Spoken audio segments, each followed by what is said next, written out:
Nesse vídeo eu vou explicar para você a teoria do portfólio permanente do investidor Harry Browne desde os anos 80, certo? Vou trazer esse livro aqui para você, mostrando além do racional que o livro traz, a minha opinião, né, em vários pontos que eu anotei através da leitura dele. Já antecipo que eu recomendo que você leia o livro do portfólio permanente do Harry Browne, porque ele traz vários insights muito interessantes, especialmente de economia comportamental. Se você gosta desse conteúdo, meu nome é Otávio Paranhos, sou analista de valores imobiliários e ajudo você a estruturar uma carteira de aposentadoria global. Se quiser mais informações sobre a nossa consultoria que eu presto pela Auction em conjunto com outros sócios, basta você observar aqui no link da descrição. Então vamos para o conteúdo. O livro Portfólio Permanente, né, ele pressupõe de maneira bem direta para você uma carteira contínua ao longo do tempo, sem nenhuma mudança de timing de mercado, por essas 4 macroclasses de ativos aqui, sendo 25% de ações, né, de maneira geral, para períodos de expansão econômica, 25% em tesouro de curtíssimo prazo, que é basicamente caixa para períodos de recessão,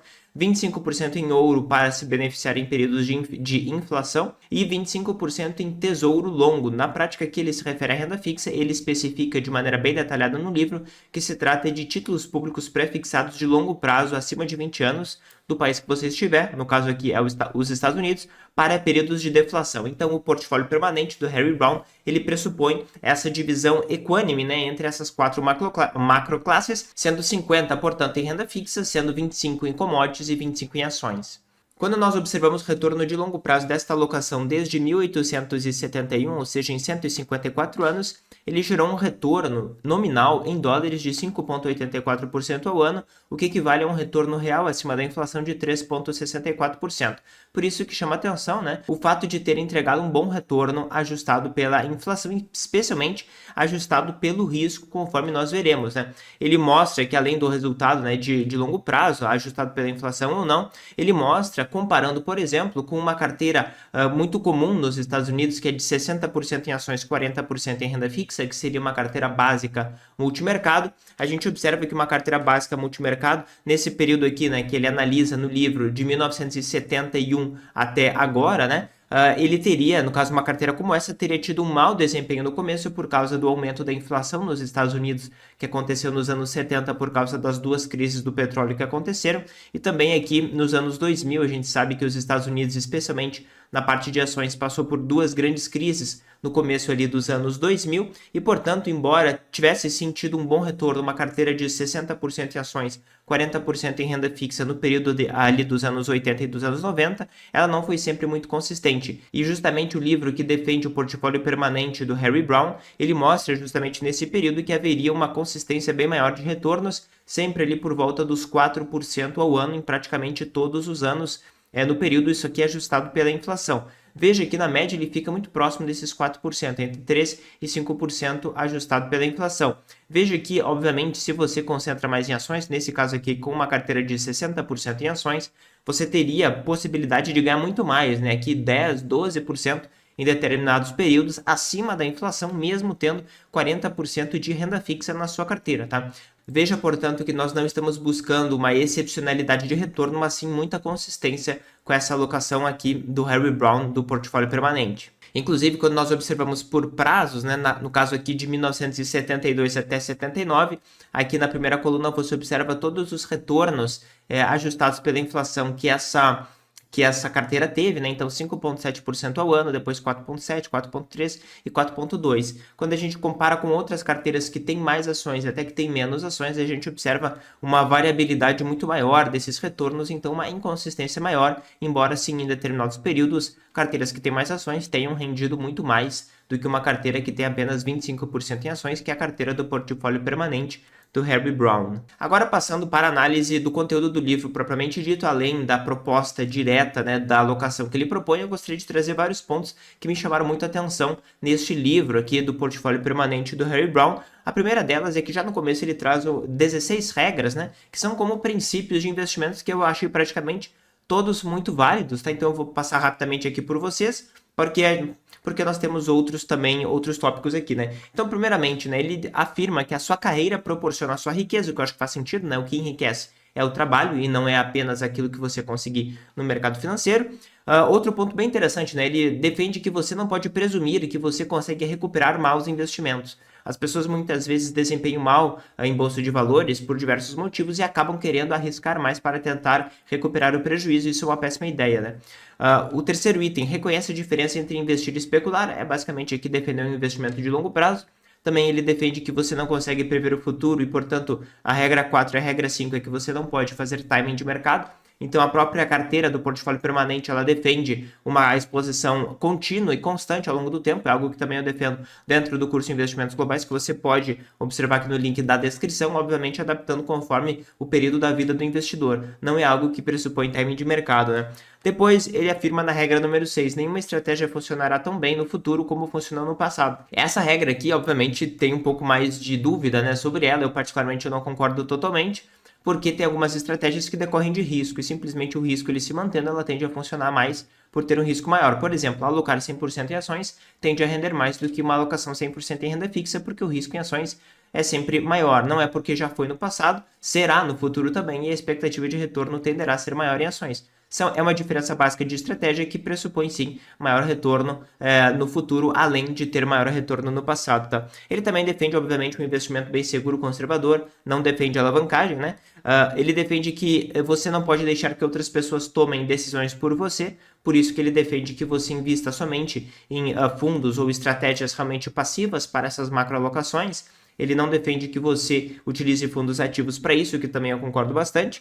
Defende que você não faça nada que você não entenda, né? Então, de fato, você tem que entender o que você está fazendo. Defende que você não dependa de um investimento, de uma instituição ou pessoa. Então, ele defende uma ampla diversificação em países, em gestoras, em corretoras, para que você tenha uma segurança maior. Ele defende um pouco essa ideia de crise global, né? Que você tem que se proteger de alguma maneira, talvez por ter passado um grande período ali pela Guerra Fria, né? Talvez isso tenha influenciado um pouco.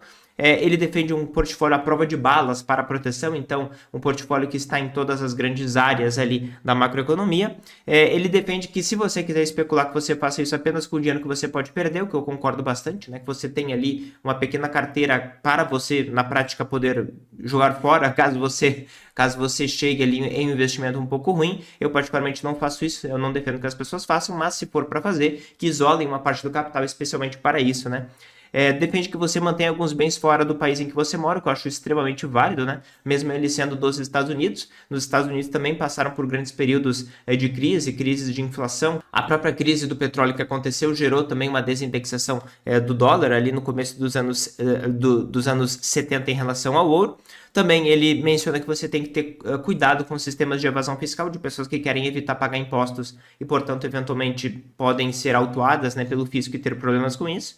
E ele defende que você tenha um orçamento para o prazer, né? Um orçamento para você poder se divertir, porque dinheiro também é para isso, né? Dinheiro é para você poder usufruir de uma boa qualidade de vida. Então, esses são 16 princípios que ele trouxe. Particularmente, eu acho válidos praticamente todos estes, né?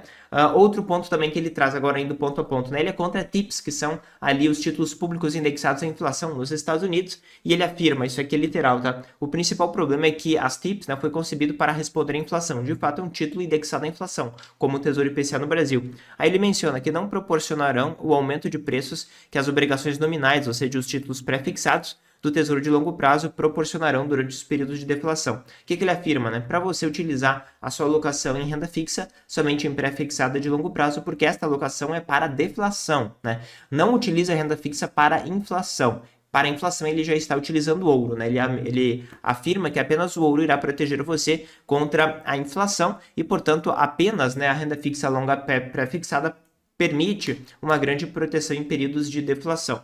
No Brasil é um pouco cômico falar sobre isso, porque no Brasil praticamente nunca há deflação, né? Apenas reduções, né, do nível de inflação. Em grande medida é isso que ele defende, né? Então, é um pouco, no meu ponto de vista, extremo, né, o fato de querer ter uma carteira que se protege da inflação e investir em título pré-fixado, né? Então, na prática, ele está alegando, né, que ele quer se proteger com um quarto da carteira para períodos de deflação, o que pode ser uma âncora na rentabilidade da carteira em períodos de inflação maior, realmente bem perigoso aqui, tá?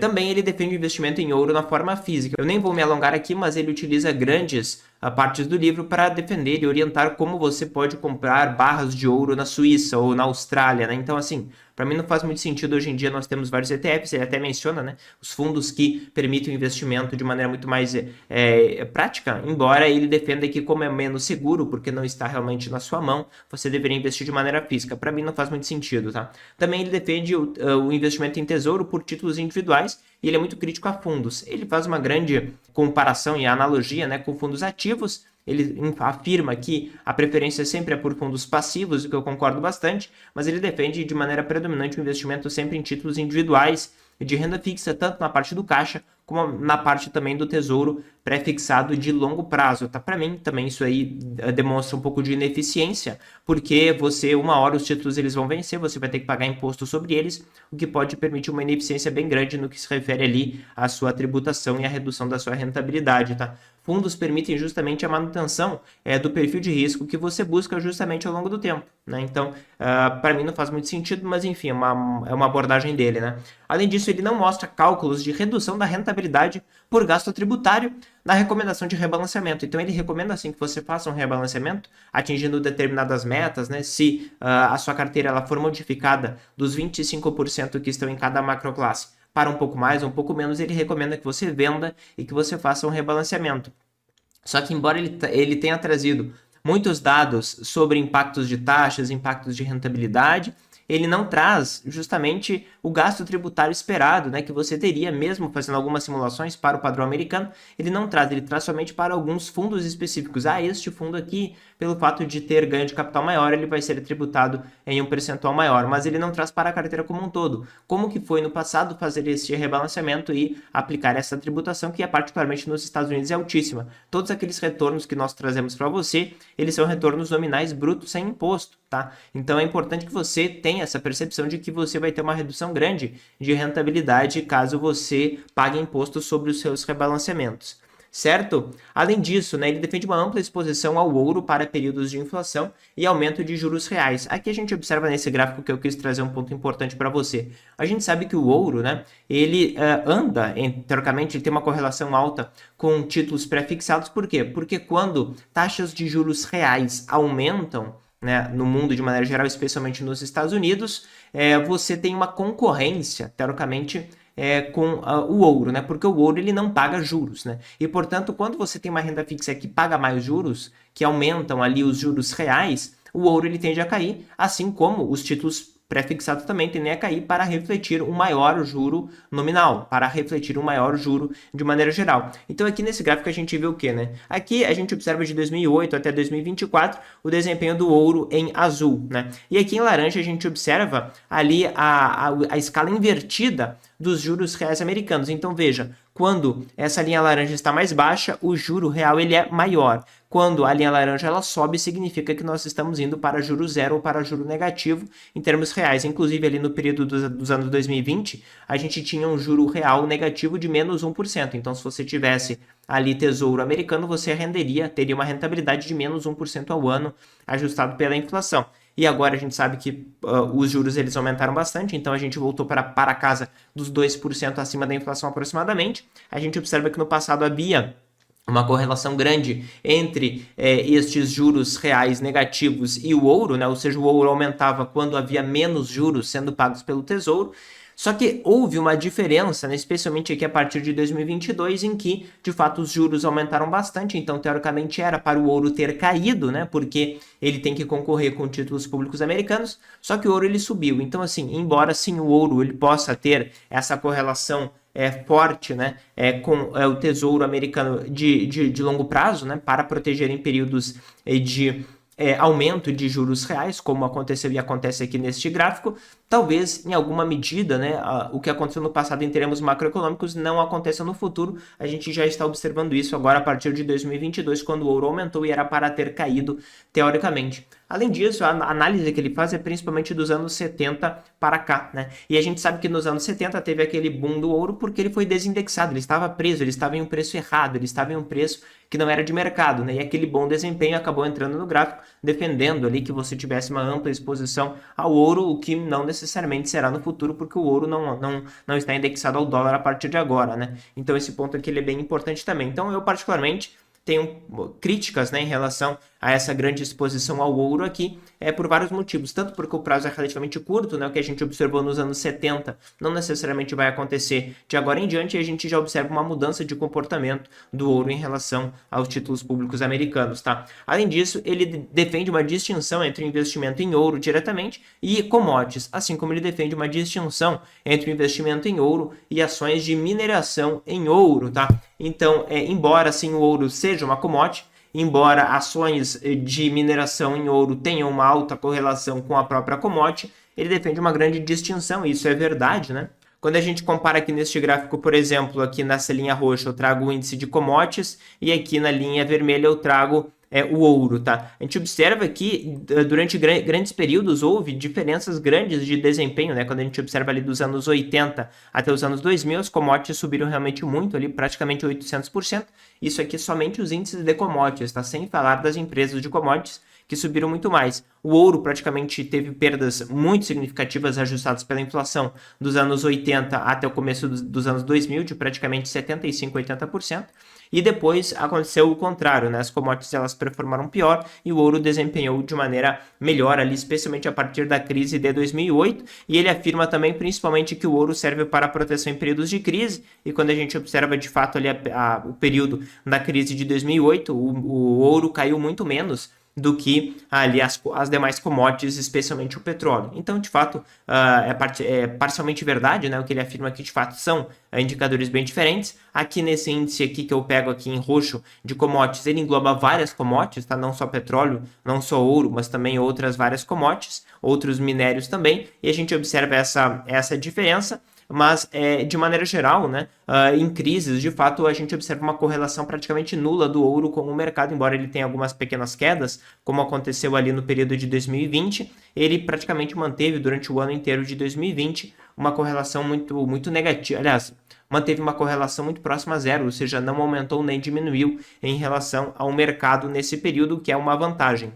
E quando nós comparamos aqui com um índice de ações de mineradoras de ouro, a gente observa de fato que, embora tenha uma determinada correlação, né, quando a gente observa ali a partir da crise de 2008, que ações, obviamente, por serem empresas que estão no mercado e sofrem muito mais, sofreram muito mais do que o ouro propriamente dito, mas a correlação ainda assim ela é relativamente alta em vários períodos. A gente observa que o ouro ele é bem menos volátil do que as ações de ouro, né? No longuíssimo prazo você pode esperar que ações elas tendem a render mais do que a commodity em si, porque a commodity ela valoriza basicamente a inflação no longo prazo, tá? E as ações não, as ações elas valorizam bem mais do que a inflação, conforme outros conteúdos que eu já fiz neste canal aqui, mas você observa que em grande medida, embora a correlação ela seja alta, ela não é direta, né? E ela não é tão alta assim, principalmente em períodos de crise. Por exemplo, pego aqui o período da crise de 2020, né? As ações de mineração de ouro tiveram uma queda de 30%, se recuperaram rapidamente, mas veja que pelo menos naquele período, naqueles meses ali, durante 2 meses,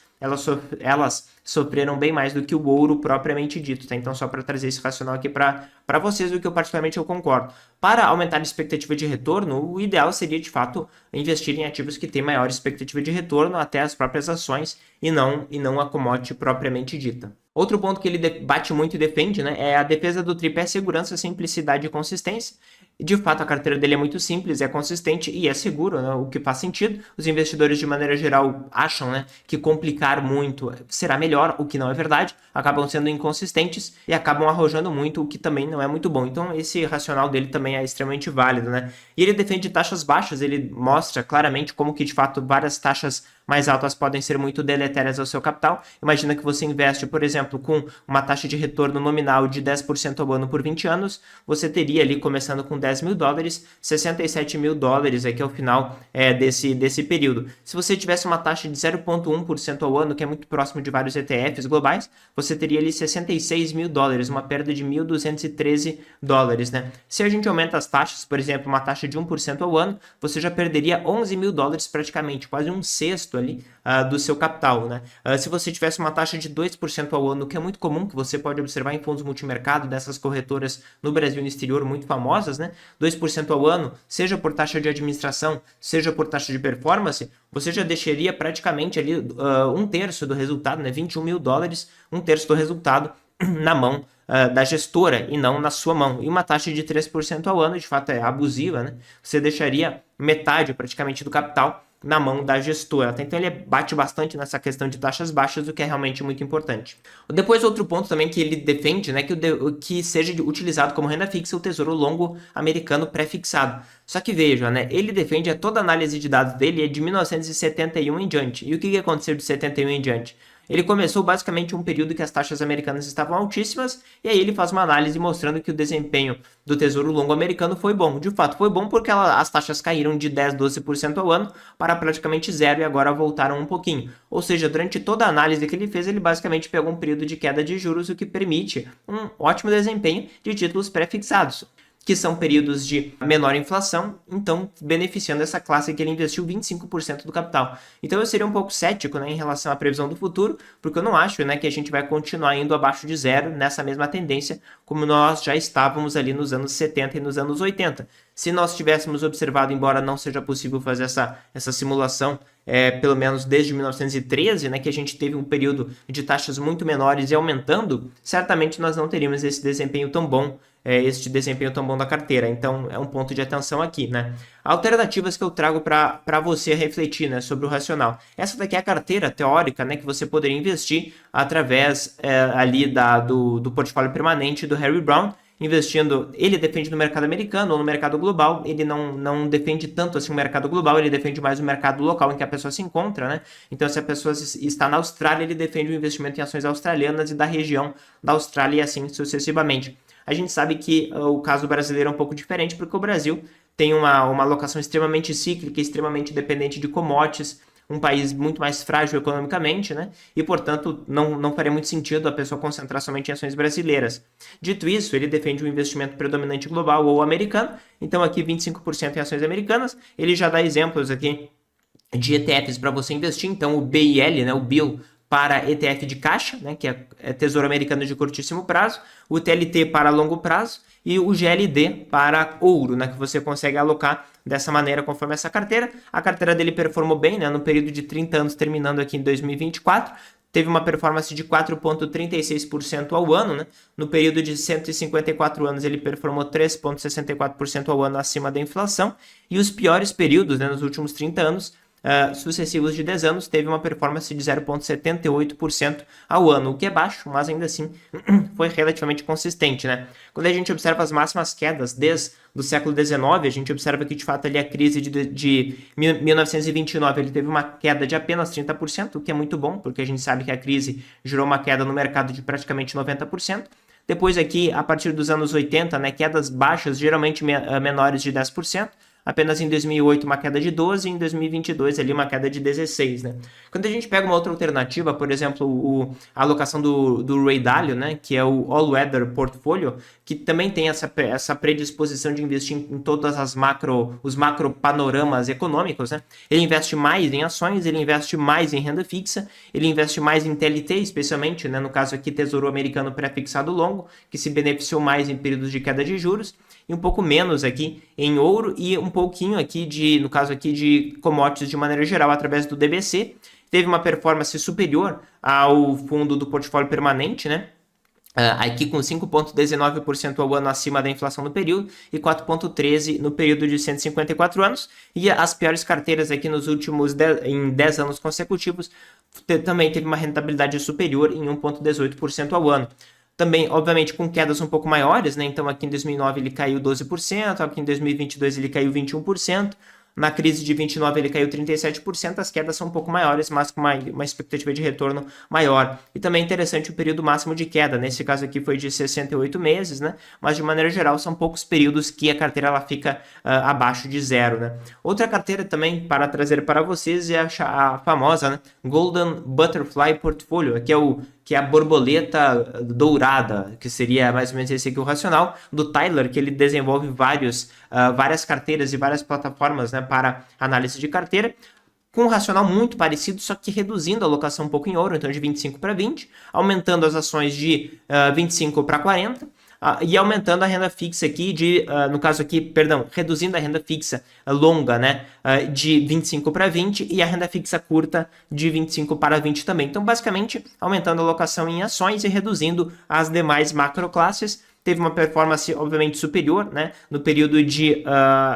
longo que ele tem, o período aqui de 1927 até agora, né, em 98 anos, rendeu 5,3% acima da inflação, 5,51% nos últimos 30 anos e ainda assim também em 10 anos consecutivos no período dos últimos 30 anos, 1,87% ao ano real. Tá? Então é bem interessante essa carteira, com quedas um pouco mais longas, né, especialmente ali na década de 30 e na década de 40, com 70 meses no negativo, né, o que não é muito bom, mas muito parecido com o que a gente observou nas outras carteiras, e quedas que não são muito altas quando a gente observa aqui os anos 2000, os anos 2010, e também ali os anos de 2020, quedas muito baixas, né, perto ali do tamanho das crises que ocorreram, a crise de 2008 e a crise agora de 2020. Então o portfólio permanente do Harry Browne é uma carteira que funcionou historicamente, eu tenho dúvidas se vai funcionar no futuro. Esse daqui foi um compilado, né, de pontos que eu achei muito interessantes nesse livro, que eu recomendo que você leia. Sou um pouco cético, especialmente em relação à questão da renda fixa pré-fixada longa americana e também ao ouro, né?